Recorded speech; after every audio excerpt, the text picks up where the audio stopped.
Bonjour et bienvenue sur cette vidéo. Aujourd'hui, nous allons voir les différentes questions posées au permis de conduire. Chaque question comportera une partie vérification intérieure ou extérieure et une partie question QCR, c'est-à-dire question sécurité routière. Pour savoir quelle question va être posée, l'examinateur va regarder les deux derniers chiffres du compteur kilométrique. Il y aura une question vérification intérieure ou extérieure, une question sécurité routière et une sur les premiers secours. Montrez la commande de réglage de hauteur des feux. Sur ce modèle, ce réglage est automatique, mais en général, il est situé à gauche du volant. Pourquoi doit-on régler la hauteur des feux? Pour ne pas éblouir les autres usagers. Montrez où s'effectue le remplissage du produit lave-glace. Le réservoir du produit lave-glace se situe dans le capot du véhicule.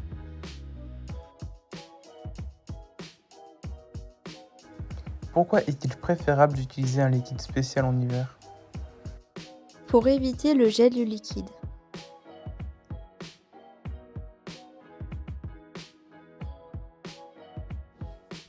Mettez le rétroviseur intérieur en position de nuit.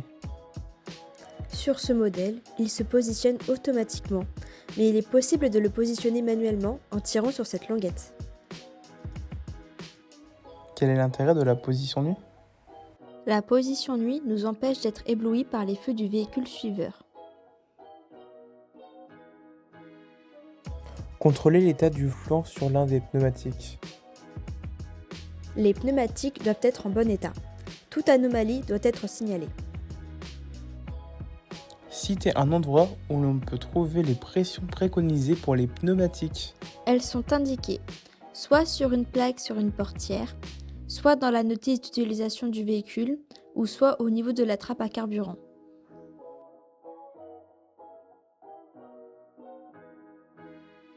Faites fonctionner les essuie-glaces avant du véhicule sur la position la plus rapide. Il suffit de relever la commande d'essuie-glace de 2 crans vers le haut. Comment détecter leur usure en circulation? En cas de pluie, lorsqu'il laisse des traces sur le pare-brise.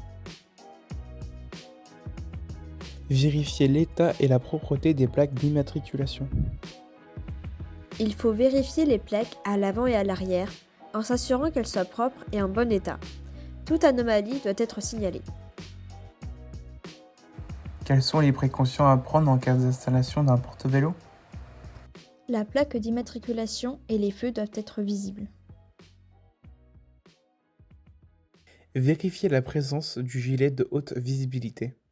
On peut le trouver dans la boîte à gants, dans une portière. En cas de panne ou d'accident, quel autre accessoire de sécurité est obligatoire? Le triangle de présignalisation est également obligatoire. Montrez où s'effectue le contrôle du niveau du liquide de frein. On vérifie le niveau grâce au repère sur le récipient. Le niveau doit se situer entre le minimum et le maximum. Quelle est la conséquence d'un niveau insuffisant du liquide de frein? Il peut entraîner une perte d'efficacité du freinage. Vérifiez la présence du certificat d'immatriculation du véhicule ou carte brise. Ce document est obligatoire. Il peut être demandé lors d'un contrôle des forces de l'ordre.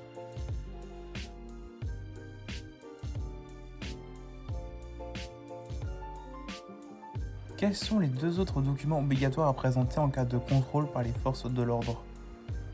L'attestation d'assurance et le permis de conduire. Contrôlez l'état de tous les balais d'essuie-glace du véhicule. Il faut s'assurer de la propreté et de l'absence de fissures sur la lame du balai. Quel est le risque de circuler avec les balais d'essuie-glace défectueux? Une mauvaise visibilité en cas d'intempérie. Montrez l'indicateur du niveau de carburant. On peut voir cet indicateur sur le tableau de bord du véhicule.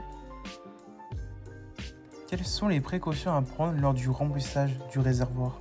Lors du remplissage du réservoir, il faut arrêter le moteur, ne pas fumer et ne pas téléphoner.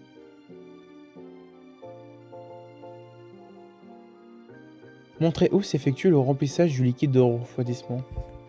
Le réservoir du liquide de refroidissement se situe dans le capot du véhicule. Quel est le danger si l'on complète le niveau du liquide lorsque le moteur est chaud? Cela peut entraîner un risque de brûlure.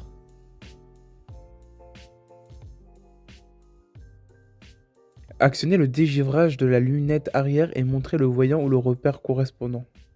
Pour actionner le dégivrage de la lunette arrière, il suffit d'appuyer sur ce bouton. Quelle peut être la conséquence d'une panne de dégivrage de la lunette arrière? Une insuffisance ou une absence de visibilité vers l'arrière. Contrôlez l'état, la propreté et le fonctionnement de tous les clignotants côté trottoir. Les clignotants doivent être propres, en bon état et fonctionnels. Toute anomalie doit être signalée.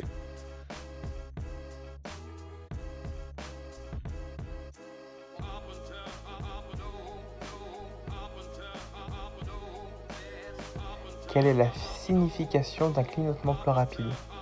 Un clignotement plus rapide peut signifier un non-fonctionnement de l'une des ampoules. Montrez le voyant d'alerte signifiant une pression insuffisante d'huile dans le moteur. Sur ce modèle, un triangle générique apparaît, suivi d'un message d'alerte. Quelles sont les conditions à respecter pour compléter le niveau d'huile? Pour contrôler le niveau d'huile, il faut que le moteur soit froid et être sur un terrain plat. Contrôlez l'état, la propreté et le fonctionnement du ou des feux de brouillard arrière. Il faut s'assurer de la propreté, de l'état et du fonctionnement des feux de brouillard arrière. Toute anomalie doit être signalée. Dans quel cas les utilise-t-on? Par temps de brouillard et de neige. Vérifiez la présence de l'éthylotest. Il faut veiller à ce que l'éthylotest ne soit pas expiré. À partir de quel taux d'alcoolémie en période de permis probatoire est-on en infraction? 0,2 g par litre, c'est-à-dire 0 verre, car dès le premier verre, ce seuil peut être dépassé. Contrôlez l'état, la propreté et le fonctionnement des feux de détresse à l'avant et à l'arrière. Il faut s'assurer de la propreté, de l'état et du fonctionnement des feux de détresse. Toute anomalie doit être signalée. Dans quel cas doit-on les utiliser? On doit les utiliser en cas de panne, d'accident ou de ralentissement important. Montrez la commande de réglage du volant. Une fois la commande activée, le volant peut être réglé en hauteur et en profondeur. Pourquoi est-il important de bien régler son volant? Citez 2 exemples. Le confort de conduite, l'accessibilité aux commandes, la visibilité du tableau de bord et l'efficacité des airbags. Contrôlez l'état, la propreté et le fonctionnement des feux de route. Il faut s'assurer de la propreté, de l'état et du fonctionnement des feux de route. Toute anomalie doit être signalée. Citez un cas d'utilisation de l'appel lumineux. Pour avertir de son approche, en cas de danger ou à la place de l'avertisseur sonore. Positionnez la commande pour diriger l'air vers le pare-brise. Pour diriger l'air vers le pare-brise, il suffit d'appuyer sur ce bouton. Citez 2 éléments complémentaires permettant un désembuage efficace. On peut utiliser la commande de vitesse de ventilation, la commande d'air chaud ou la climatisation. Montrez où doit s'effectuer le contrôle du niveau d'huile moteur. Sous le capot, il faut tirer la jauge et vérifier que le niveau soit au-dessus du repère mine. Quel est le principal risque d'un manque d'huile moteur? Un manque d'huile moteur peut entraîner un risque de détérioration ou de casse du moteur. Montrez le voyant d'alerte signalant un défaut de la batterie. Sur ce modèle, un triangle générique apparaît, suivi d'un message d'alerte. Qu'est-ce qui peut provoquer la décharge de la batterie, moteur éteint? Laisser les feux allumés ou encore les accessoires électroniques branchés peuvent provoquer la décharge de la batterie. Montrez l'emplacement de la batterie du véhicule. La batterie se situe sous le capot du véhicule. Quelle est la solution en cas de panne de batterie pour démarrer le véhicule sans le déplacer? En cas de panne de batterie, on peut brancher une deuxième batterie en parallèle, où il faut raccorder les plus ensemble et les moins ensemble, ou alors remplacer totalement la batterie. De quelle couleur est le voyant qui indique une défaillance du système de freinage? Le voyant est rouge. Quel est le risque de circuler avec un frein de parking mal desserré? Une dégradation du système de freinage. Contrôler l'état, la propreté et le fonctionnement des feux de croisement. Il faut s'assurer de la propreté, de l'état et du fonctionnement des feux de croisement. Toute anomalie doit être signalée. Quelles sont les conséquences d'un mauvais réglage de ces feux? Une mauvaise vision vers l'avant et un risque d'éblouissement des autres usagers. Montrez le voyant d'alerte signalant une température trop élevée du liquide de refroidissement. Voici le voyant. On peut le retrouver sur le tableau de bord. Quelle est la conséquence d'une température trop élevée de ce liquide? Une surchauffe ou une casse moteur. Vérifiez l'état et la propreté des dispositifs réfléchissants. Les dispositifs réfléchissants doivent être propres et en bon état. Toute anomalie doit être signalée. Quelle est l'utilité des dispositifs réfléchissants? Ils servent à rendre visible le véhicule la nuit. Montrez le voyant signalant la mauvaise fermeture d'une portière. Voici le voyant. On peut le retrouver sur le tableau de bord. Quelles précautions dois-je prendre pour que les enfants installés à l'arrière ne puissent pas ouvrir leur portière? Pour ce faire, il faut actionner la sécurité enfant sur les deux portières arrière.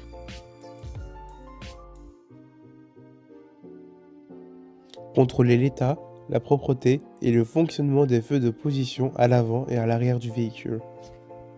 Il faut s'assurer de la propreté, de l'état et du fonctionnement des feux de position. Toute anomalie doit être signalée.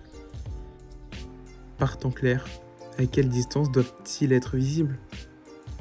Ils doivent être visibles à 150 mètres. Actionnez les feux de détresse. Pour actionner les feux de détresse, il suffit d'appuyer sur le bouton représentant un triangle. Quand les utilise-t-on? On doit les utiliser en cas de panne, d'accident ou de ralentissement important. Sur le flanc d'un pneumatique, désignez le repère du témoin d'usure de la bande de roulement. Le repère du témoin d'usure est ici représenté par un triangle.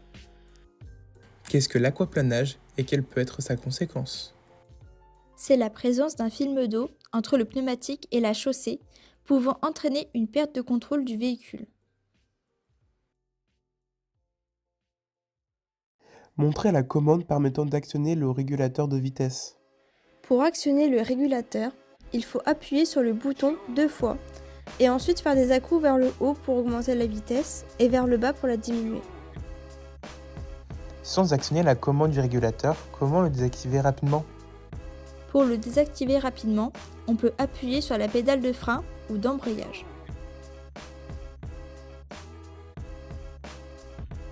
Ouvrez la trappe à carburant et ou vérifiez la bonne fermeture du bouchon.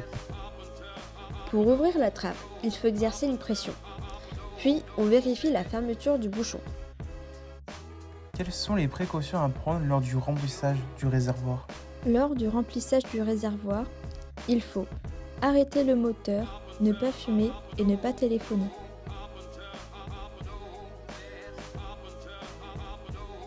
Sans l'actionner, montrez la commande de l'avertisseur sonore. Elle se situe sur le volant, représentée par une icône de klaxon. Dans quel cas peut-on utiliser l'avertisseur sonore en agglomération? On ne peut l'utiliser qu'en cas de danger immédiat. Montrez où s'effectue le remplissage de l'huile moteur. Le remplissage de l'huile moteur s'effectue sous le capot du véhicule. Quel est le risque d'un manque d'huile moteur? Un manque d'huile moteur peut entraîner un risque de détérioration ou de casse du moteur.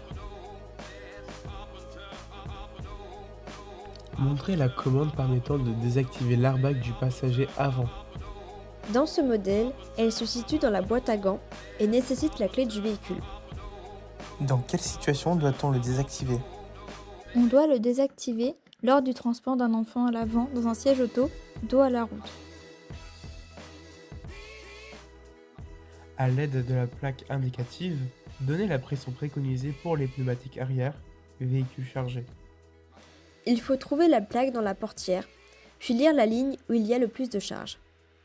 Ici, la pression devrait être à 2,8 bars.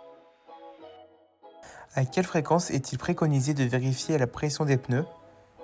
Chaque mois pour une utilisation normale de son véhicule et une fois avant chaque long trajet. Montrez le voyant signalant l'absence de bouclage de la ceinture de sécurité du conducteur. Voici le voyant. On peut le retrouver sur le tableau de bord. En règle générale, à partir de quel âge un enfant peut-il être installé sur le siège passager avant du véhicule? Un enfant peut être installé sur le siège passager avant du véhicule à partir de 10 ans. Vérifiez le fonctionnement de l'éclairage de la plaque d'immatriculation à l'arrière. On vérifie que les ampoules ne présentent pas de fissures. Toute anomalie doit être signalée. Un défaut d'éclairage de la plaque lors du contrôle technique entraîne-t-il une contre-visite? Oui, cela peut entraîner une contre-visite. Vérifiez la présence de l'attestation d'assurance du véhicule et de sa vignette sur le pare-brise. L'attestation d'assurance se trouve dans ce carnet. Même si on les retrouve toujours, les vignettes, elles, ne sont plus obligatoires. Quels sont les deux autres documents obligatoires à présenter en cas de contrôle par les forces de l'ordre? Le certificat d'immatriculation et le permis de conduire. Le terme carte grise est accepté. Indiquez où se situe la sécurité enfant sur l'une des portières à l'arrière du véhicule. Elle se situe sur le côté de la portière. La clé du véhicule est nécessaire pour enclencher la sécurité. Si la sécurité enfant est enclenchée, est-il possible d'ouvrir la portière arrière depuis l'extérieur? Oui, cela est toujours possible. Allumez le feu de brouillard arrière et montrez le voyant correspondant. Le feu de brouillard arrière est activé grâce à ce bouton. Pouvez-vous les utiliser par forte pluie? Non, nous ne pouvons pas les utiliser par forte pluie. Avec l'assistance de l'accompagnateur, contrôlez l'état, la propreté et le fonctionnement du ou des feux de recul. Il faut s'assurer de la propreté, de l'état et du fonctionnement des feux de recul. Toute anomalie doit être signalée. Quelles sont leurs deux utilités? Éclairer la zone de recul la nuit et avertir les autres usagers de la manœuvre. Montrez comment régler la hauteur de l'appui-tête du siège conducteur. Il faut appuyer sur ce bouton pour régler l'appui-tête à la hauteur souhaitée. Quelle est son utilité? Il permet de retenir le mouvement de la tête en cas de choc et de limiter les blessures. Avec l'assistance de l'accompagnateur, contrôlez l'état, la propreté et le fonctionnement des feux de stop. Il faut s'assurer de la propreté, de l'état et du fonctionnement des feux de stop. Toute anomalie doit être signalée. Quelle est la conséquence en cas de panne des feux de stop? Cela entraîne un manque d'information pour les usagers suiveurs et donc un risque de collision. De quelle couleur est le voyant qui indique au conducteur que le feu de brouillard arrière est allumé?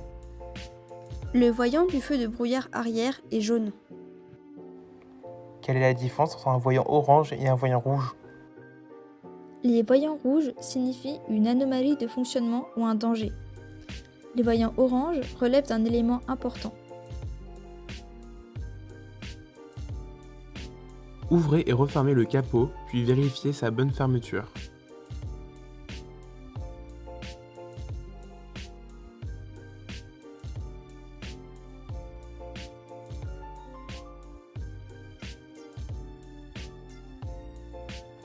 En roulant, quel est le risque d'une mauvaise fermeture du capot? Un risque d'ouverture du capot pouvant entraîner un accident.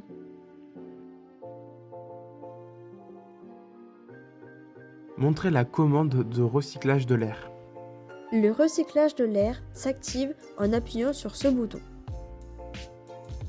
Quel peut être le risque de maintenir le recyclage de l'air de manière prolongée? Un risque de mauvaise visibilité par l'apparition de buées sur les surfaces vitrées.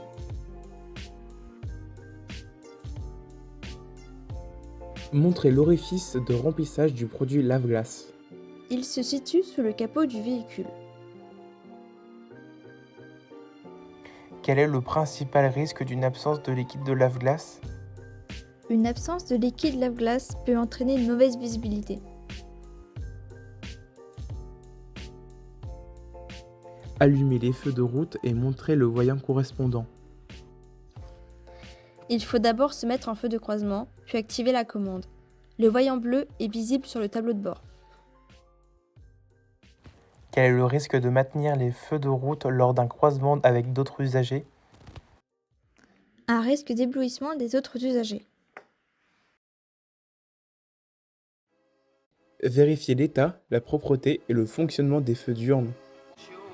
Il faut s'assurer de la propreté, de l'état et du fonctionnement des feux diurnes. Toute anomalie doit être signalée. Quelle est leur utilité? Les feux diurnes servent à rendre le véhicule plus visible le jour.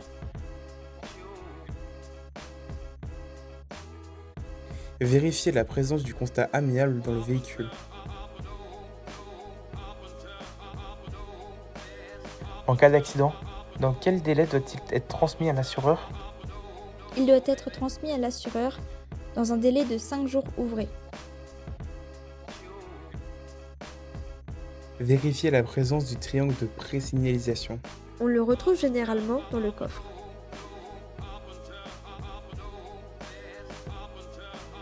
Utilise-t-on le triangle de présignalisation sur autoroute? Non, il est interdit d'utiliser le triangle de présignalisation sur autoroute. De quelle couleur est le voyant qui indique une défaillance du système de freinage? Le voyant est rouge. Quel est le risque de circuler avec un frein de parking mal desserré? Une dégradation du système de freinage. Montrez où s'effectue le changement d'une ampoule à l'avant du véhicule. Sur ce modèle, les ampoules doivent être changées au garage car ce sont des LED. Quelles sont les conséquences en cas de panne d'un feu de croisement? Une mauvaise visibilité et le risque d'être confondu avec un deux roues. Si le véhicule en est équipé, montrez la commande du limiteur de vitesse. Pour actionner le limiteur de vitesse, il faut appuyer sur le bouton Lim et faire des petits à-coups soit vers le haut, soit vers le bas, selon si on veut augmenter ou diminuer la vitesse de limite. Quelle est l'utilité d'un limiteur de vitesse? Il sert à ne pas dépasser la vitesse programmée par le conducteur. Montrez où s'effectue le changement d'une ampoule à l'arrière du véhicule. Sur ce modèle, les ampoules doivent être changées au garage, car ce sont des LED. Quelles sont les conséquences en cas de panne d'un feu de position arrière? Être mal vu et un risque de collision. Faites fonctionner l'essuie-glace arrière du véhicule. Pour activer l'essuie-glace arrière, il faut pousser la commande vers le tableau de bord. Pour une bonne visibilité vers l'arrière, en plus de l'utilisation de l'essuie-glace, quelle commande pouvez-vous actionner par temps de pluie? On peut actionner la commande de désembuage ou dégivrage arrière.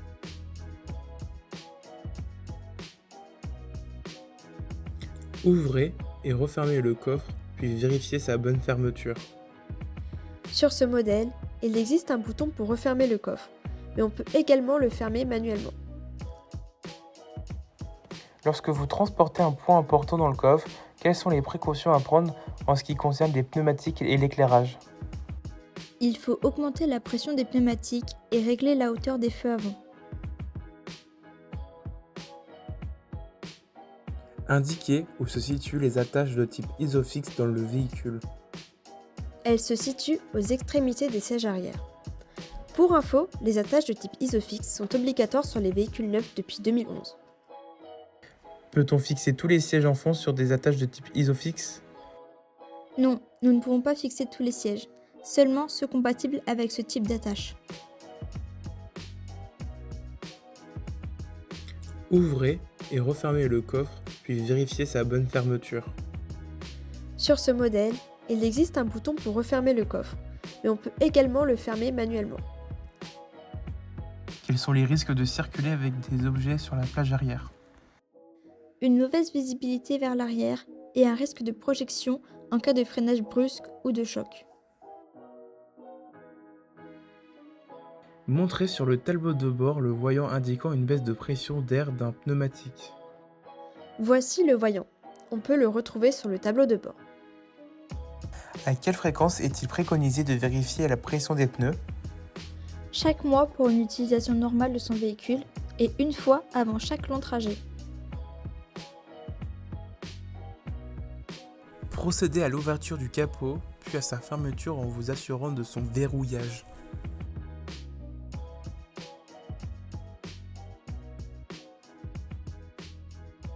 Pour un capot s'ouvrant depuis l'avant du véhicule, quelle est l'utilité du dispositif de sécurité? Il sert à empêcher l'ouverture du capot en circulation en cas de mauvais verrouillage. Montrez la commande de réglage de hauteur des feux. Sur ce modèle, ce réglage est automatique, mais en général, il est situé à gauche du volant. Pourquoi doit-on régler la hauteur des feux? Pour ne pas éblouir les autres usagers. Montrez où se situent les gicleurs de lave-glace avant. Il se situe près des essuie-glaces. Quelle est la principale conséquence d'un dispositif de lave-glace défaillant? Une mauvaise visibilité due à l'impossibilité de nettoyer le pare-brise.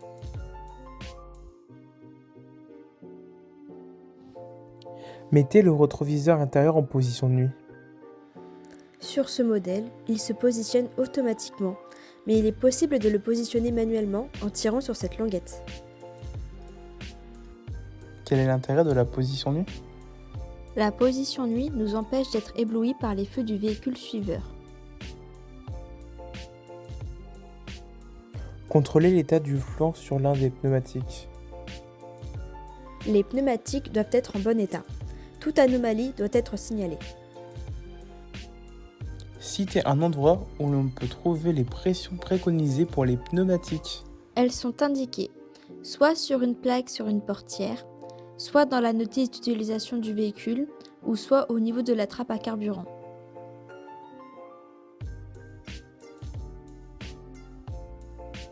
Faites fonctionner les essuie-glaces avant du véhicule sur la position la plus rapide.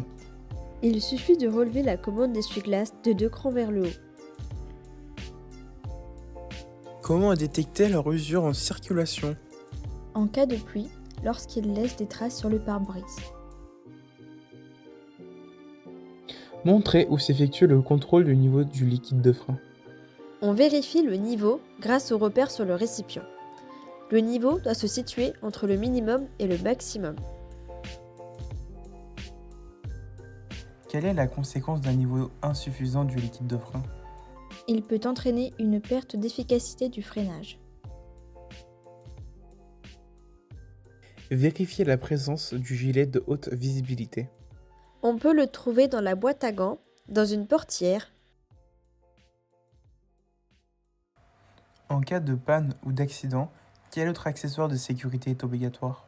Le triangle de présignalisation est également obligatoire. Montrez où s'effectue le remplissage du liquide de refroidissement. Le réservoir du liquide de refroidissement se situe dans le capot du véhicule. Quel est le danger si l'on complète le niveau du liquide lorsque le moteur est chaud? Cela peut entraîner un risque de brûlure.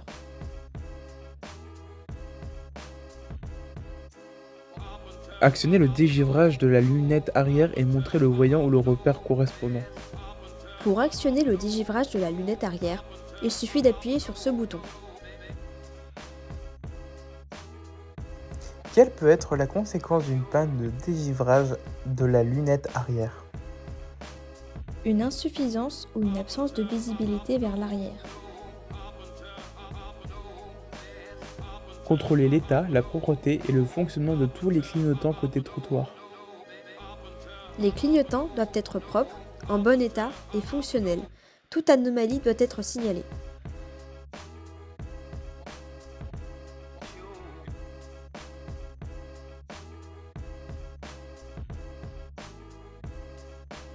Quelle est la signification d'un clignotement plus rapide? Un clignotement plus rapide peut signifier un non-fonctionnement de l'une des ampoules. Montrer le voyant d'alerte signifiant une pression insuffisante d'huile dans le moteur. Sur ce modèle, un triangle générique apparaît, suivi d'un message d'alerte. Quelles sont les conditions à respecter pour compléter le niveau d'huile? Pour contrôler le niveau d'huile, il faut que le moteur soit froid et être sur un terrain plat. Contrôler l'état, la propreté et le fonctionnement des feux de détresse à l'avant et à l'arrière. Il faut s'assurer de la propreté, de l'état et du fonctionnement des feux de détresse. Toute anomalie doit être signalée. Dans quel cas doit-on les utiliser? On doit les utiliser en cas de panne, d'accident ou de ralentissement important. Vérifier la présence de l'éthylotest. Il faut veiller à ce que l'éthylotest ne soit pas expiré. À partir de quel taux d'alcoolémie en période de permis probatoire est-on en infraction? 0,2 g par litre, c'est-à-dire 0 verre, car dès le premier verre, ce seuil peut être dépassé. Contrôler l'état, la propreté et le fonctionnement des feux de route. Il faut s'assurer de la propreté, de l'état et du fonctionnement des feux de route. Toute anomalie doit être signalée. Citez un cas d'utilisation de l'appel lumineux. Pour avertir de son approche, en cas de danger ou à la place de l'avertisseur sonore. Positionnez la commande pour diriger l'air vers le pare-brise. Pour diriger l'air vers le pare-brise, il suffit d'appuyer sur ce bouton. Citez 2 éléments complémentaires permettant un désembuyage efficace. On peut utiliser la commande de vitesse de ventilation, la commande d'air chaud ou la climatisation. Montrez où doit s'effectuer le contrôle du niveau d'huile moteur. Sous le capot, il faut tirer la jauge et vérifier que le niveau soit au-dessus du repère mine. Quel est le principal risque d'un manque d'huile moteur? Un manque d'huile moteur peut entraîner un risque de détérioration ou de casse du moteur. De quelle couleur est le voyant qui indique une défaillance du système de freinage? Le voyant est rouge. Quel est le risque de circuler avec un frein de parking mal desserré? Une dégradation du système de freinage. Contrôler l'état, la propreté et le fonctionnement des feux de croisement. Il faut s'assurer de la propreté, de l'état et du fonctionnement des feux de croisement. Toute anomalie doit être signalée. Quelles sont les conséquences d'un mauvais réglage de ces feux? Une mauvaise vision vers l'avant et un risque d'éblouissement des autres usagers. Montrez le voyant d'alerte signalant une température trop élevée du liquide de refroidissement. Voici le voyant. On peut le retrouver sur le tableau de bord. Quelle est la conséquence d'une température trop élevée de ce liquide? Une surchauffe ou une casse moteur. Sur le flanc d'un pneumatique, désignez le repère du témoin d'usure de la bombe de roulement. Le repère du témoin d'usure est ici représenté par un triangle. Qu'est-ce que l'aquaplanage et quelle peut être sa conséquence? C'est la présence d'un film d'eau entre le pneumatique et la chaussée, pouvant entraîner une perte de contrôle du véhicule.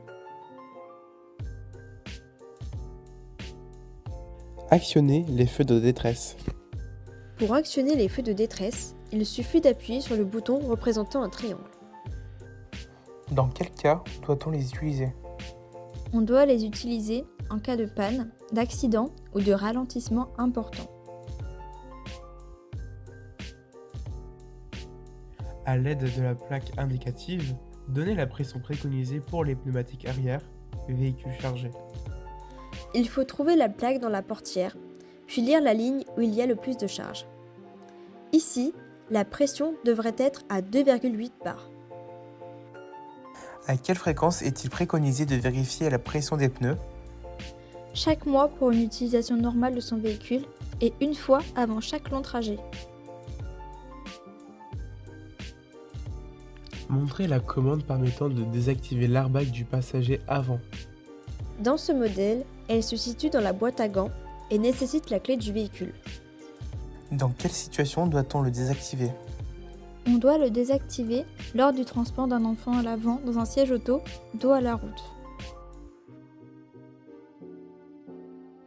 Indiquez où se situe la sécurité enfant sur l'une des portières à l'arrière du véhicule. Elle se situe sur le côté de la portière.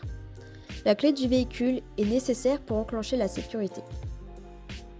Si la sécurité enfant est enclenchée, est-il possible d'ouvrir la portière arrière depuis l'extérieur?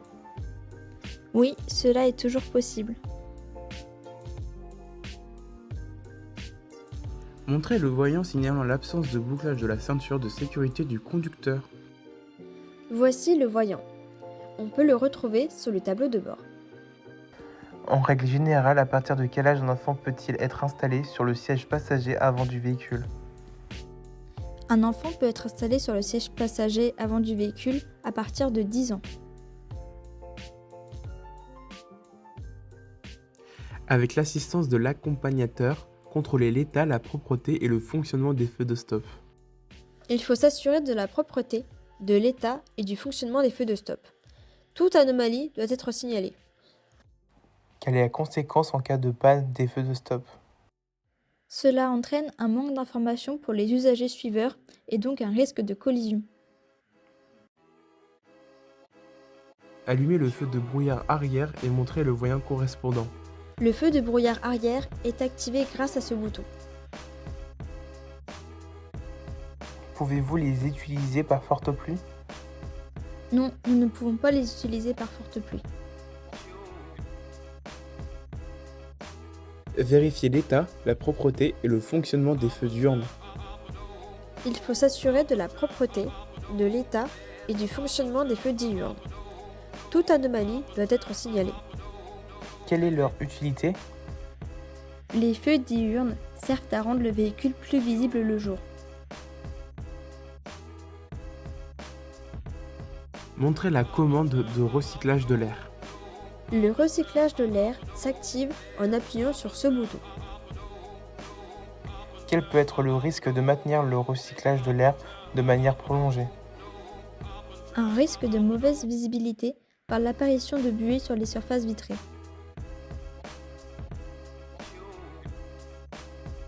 Vérifiez la présence du triangle de pré-signalisation. On le retrouve généralement dans le coffre.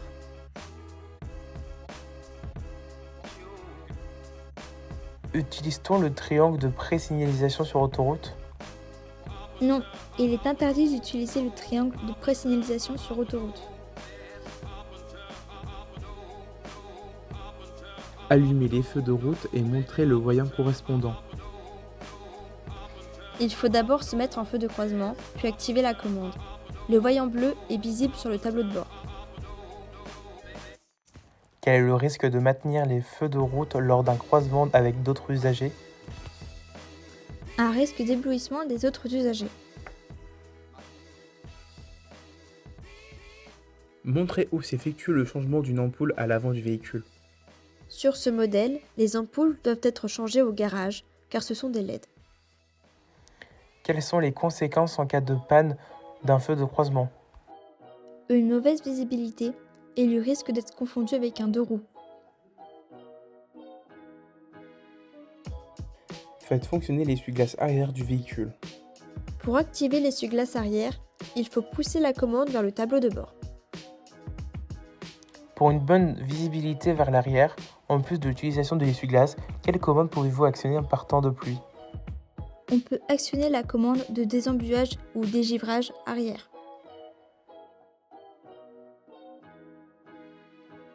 Montrez où s'effectue le changement d'une ampoule à l'arrière du véhicule. Sur ce modèle, les ampoules doivent être changées au garage, car ce sont des LED. Quelles sont les conséquences en cas de panne d'un feu de position arrière? Être mal vu et un risque de collision. Montrer le voyant indiquant une baisse de pression d'air d'un pneumatique. Voici le voyant. On peut le retrouver sur le tableau de bord. À quelle fréquence est-il préconisé de vérifier la pression des pneus? Il est préconisé de vérifier la pression d'air des pneumatiques tous les mois. Montrer où se situent les gicleurs de lave-glace avant. Il se situe près des essuie-glaces. Quelle est la principale conséquence d'un dispositif de lave-glace défaillant? Une mauvaise visibilité due à l'impossibilité de nettoyer le pare-brise.